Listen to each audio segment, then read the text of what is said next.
Hola, es un gusto tenerlos aquí reunidos. En este espacio virtual hablaremos de diferentes temas. Todos en conjunto tratan sobre cómo vivir nuestras emociones de la mejor manera y también traemos técnicas que nos pueden ayudar. Primero comencemos desde lo general, que son las emociones. Mi especialidad son las emociones. Se pueden decir que son alteraciones del estado de ánimo. Todos en este mundo las hemos experimentado. Existen diferentes tipos de emociones, como emociones primarias o básicas, son las que ya traemos desde que nacemos, son las naturales y no aprendemos. Su objetivo es hacernos reaccionar ante algo. Algunos ejemplos de las emociones primarias son alegría, tristeza, ira, enojo, miedo o dolor. Yo sentí tristeza cuando se murió mi gato. Yo me siento feliz cuando abrazo a la persona que me gusta. Bueno, sí, podrían ser unos ejemplos muy buenos. También existen las emociones secundarias o complejas. Estas son aprendidas y resultan de la combinación de emociones primarias. Surgen a raíz de algo no resuelto. Algunos ejemplos de las emociones secundarias son el amor, producto de la combinación entre alegría y aceptación, o los celos, producidos por una combinación entre enojo, tristeza o miedo. Claro, todos experimentamos estas emociones cuando nos enamoramos o cuando tenemos problemas. Sí, las emociones positivas son aquellas que nos hacen sentir bien. Por ejemplo, el amor, la alegría, el gozo o el agradecimiento. Estas son las más comunes, las que más experimentamos a diario. Por otra parte, las emociones negativas son aquellas que nos hacen sentir mal. Por ejemplo, la culpa, los celos o el desamparo. También se pueden observar que necesitamos del pensamiento para poder expresarlas y experimentar una emoción positiva o negativa. Nuestra compañera Carla hablará sobre el tema. Gracias, Ale. A las emociones y los pensamientos están ligados porque a través de lo que piensas es la emoción que experimentamos. Y podemos decir que pensamiento es la capacidad que tenemos los seres humanos de formar ideas y representaciones de la realidad en nuestra mente. Son interpretaciones subjetivas que hacemos de los hechos o experiencias que vivimos. O sea que el sentimiento es el resultado de una emoción a través del cual la persona que es consciente tiene acceso a su propio estado anímico. Sí, un sentimiento lo podría activar un pensamiento. Por ejemplo, el sentimiento de tristeza por la muerte de un ser querido. Nos acordamos de esa persona y a raíz de ese pensamiento sentimos tristeza. El pensamiento produce el sentimiento del mismo modo que lo producirá un acontecimiento externo. Pero no es el sentimiento en el que necesita ser procesado, sino el sentimiento. Lo que se necesita liberar es la emoción que surge a causa del sentimiento. Pero a veces no es fácil tratar el tema de las emociones y pensamientos. ¿Cómo puedo hacer para resolver eso? Claro, todos sabemos eso. Y es difícil para ello. Por eso existen herramientas que podemos utilizar para poder expresarnos de la mejor manera. Nuestra compañera Marisol nos explicará unas formas de manejar o regular nuestras emociones. El modelo ABC forma parte de la teoría racional emotiva conductual desarrollada por Albert Ellis. Sus siglas significan A, por acontecimientos, son las situaciones en las que vivimos; B, por creencias o pensamientos, son los pensamientos, interpretaciones y valoraciones que hacemos de las situaciones vividas; C, por consecuencias, son las emociones experimentadas, pero que también incluyen las conductas que llevamos a cabo para afrontar las situaciones vividas.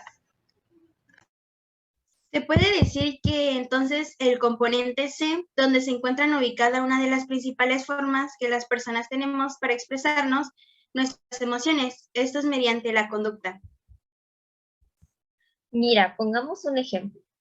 Imagina que para una clase, pues tu maestro te pide hacer una exposición oral.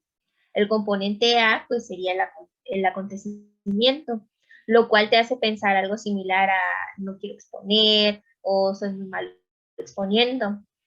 Y pues ahí surge el componente B, que son las creencias o pensamientos.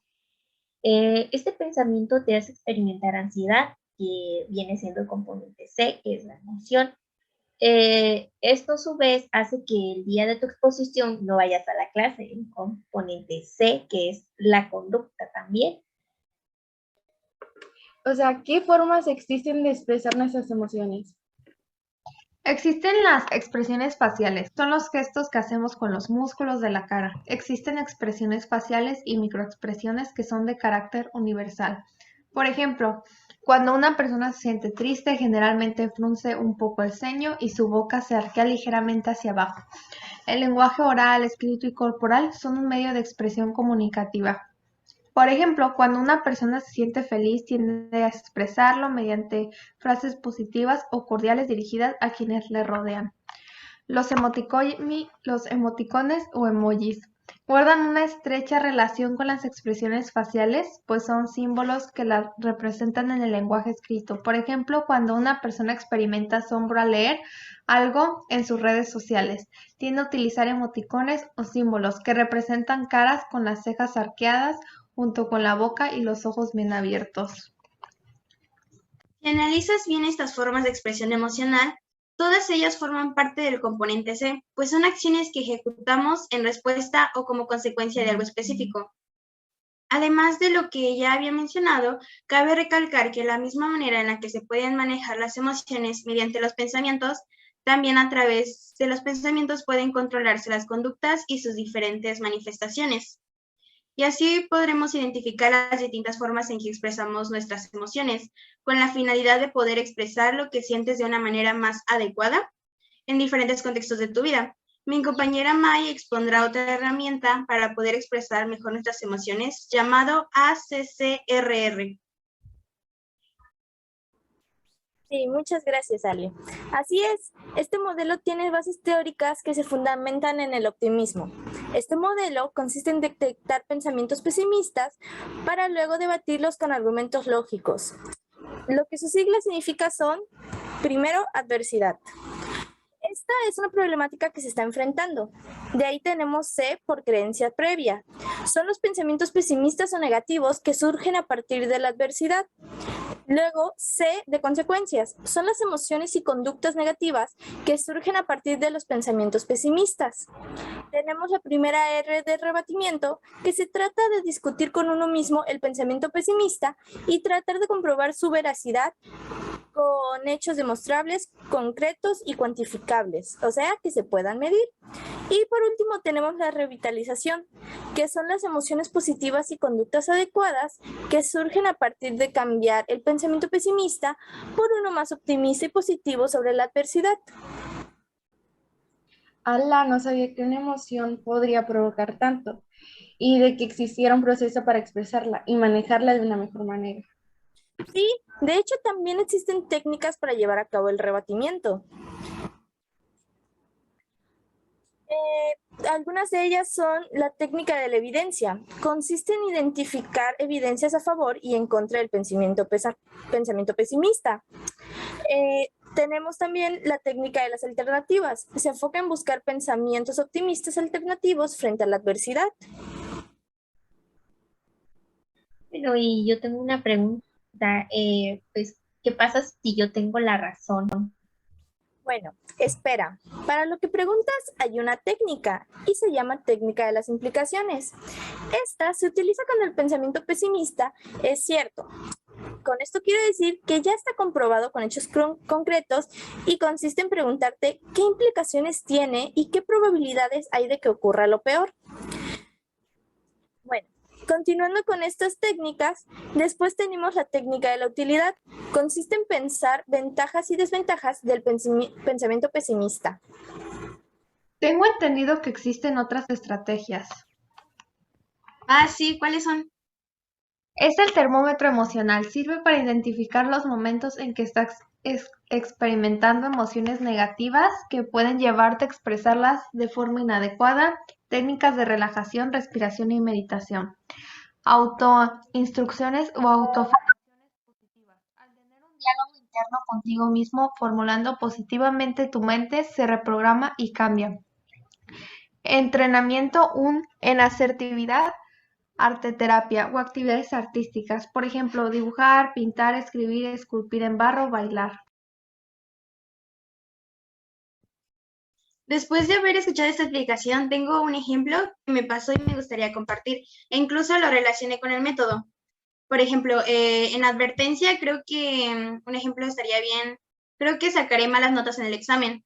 Una creencia, quizás no estudié lo necesario, ¿qué tal y si estudié los temas que no vengan en el examen?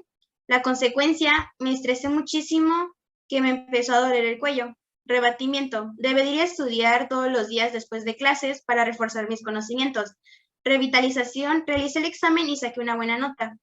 Después de conocer las herramientas para expresar nuestras emociones y cómo manejarlas, el tema de vivirlas y cómo hacemos, bueno, la compañera Katia nos explicará. Bueno, todas las emociones que experimentamos nos tratan de decir algo que está sucediendo en nuestro ser y pues es importante que las escuchemos. Obviamente siempre buscaremos sentirnos bien, pero pues para poder estar bien, primero tenemos que analizar si nos falta algo para estarlo. El proceso de aprender a vivir las emociones consiste precisamente en eso, en dejar fluir las emociones que sentimos y observarlas detenidamente sin juzgarlas. Solo permitir que nos digan lo que vienen a decirnos para poder comprenderlas. ¿Qué nos dices de la inteligencia emocional? Bueno, la inteligencia emocional fue desarrollado por Daniel Goleman, que consiste en la capacidad para procesar y dirigir con mayor éxito nuestras emociones, viviéndolas con mayor plenitud. Yo sé acerca de la facilitación emocional, que corresponde al hecho de saber que lo que sentimos siempre es originado por lo que pensamos. Si tenemos esto claro, entonces podremos detenernos un momento, analizar bien las cosas y tomar decisiones más inteligentes y menos impulsivas. También está la percepción y expresión emocional, que consiste en identificar claramente qué sentimos y ser capaces de verbalizarlo adecuadamente. Sé que la comprensión emocional se refiere a comprender lo que estamos sintiendo y las razones por las que nos sentimos de esa forma en ese momento, en el aquí y en el ahora.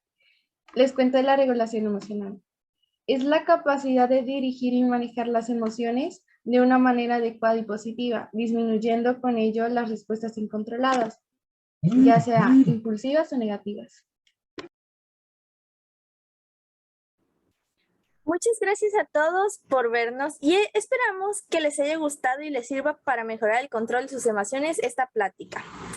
Para conocer el significado del modelo ABC y su significado.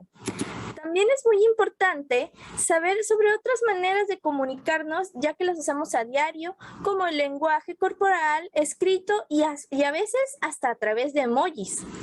Y obviamente también expresiones corporales. Y por último, es importante saber sobre la actualidad del modelo ACCRR y darle importancia a estos temas y utilizarlos de una forma correcta día a día. Esperamos que les haya gustado.